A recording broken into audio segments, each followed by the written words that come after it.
अस्सलामु अलैकुम रहमतुल्लाहि व बरकातुहू। वालेकुम अस्सलाम। मेरे बिरादर मोहतरम हज़रत पीर तरीक़त मौलाना सैयद मस्तूर शाह कादरी साहब के साथ में हम बेंगलुरु तशरीफ़ लाए हुए थे।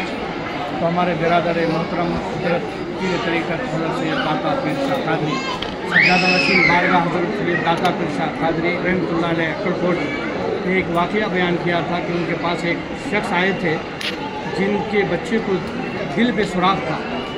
हज़रत दाता पीर कादरी साहब इब्ला ने फरमाया कि आपके लड़के को दिल में जो सुराख है उसके लिए आप अम्मा जान बाबा जान की बारगाह में जाइए, वहाँ पर 2 से 4 दिन आराम करके आइए। तो हज़रत के हुक्म पर उनके चाहने वाले यहाँ पर आए। 3 दिन के बाद खादमी में बशारत में जो उस लड़के का ऑपरेशन हो गया। ऑपरेशन होने के बाद फिर वो हज़रत की बारगाह में गए सैयद दाता पीर शाह कादरी इब्ला के पास। हज़रत ने फरमाया कि चलो अब सोलापुर जाकर उसका स्कैनिंग कराए।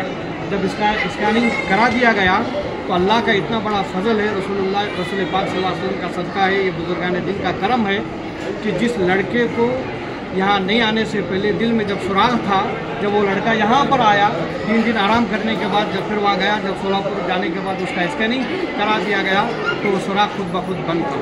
अल्लाह का फजल है कि बहुत बड़ा करम है, रसूल पाक सल्लल्लाहु अलैहि वसल्लम का सदका है, बुज़ुर्गों की अता है कि हम अम्मा जान बाबा जान की बारगाह में यहाँ पर हाज़िरी के लिए आए हैं। अल्लाह ताला हमारी हाज़िरी को कबूल फरमाए आमीन। और अम्मा जान बाबा जान के सदक़े में हमारी मुसीबतें तकलीफ़ें परेशानियों को दूर फरमाएँ आमीन। और हमारे जो इस वीडियो को देख रहे हैं उनके भी परेशानी तकलीफ़ों को भी दूर फरमाएँ और जो नेक जायज़ मकसद इरादे हैं इनके कबूल फरमाएँ और जो दुआ मांगने में रह गई है मौला तबारक तआला इस अम्मा जान बाबा जान के सदक़े में उस दुआ को भी कबूल फरमा।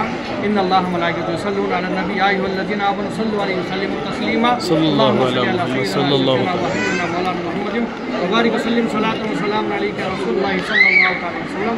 सुब्हान रब्बिका रब्बिल इज़्ज़ति अम्मा यसिफून व सलामुन अलल मुरसलीन वल्हम्दुलिल्लाहि।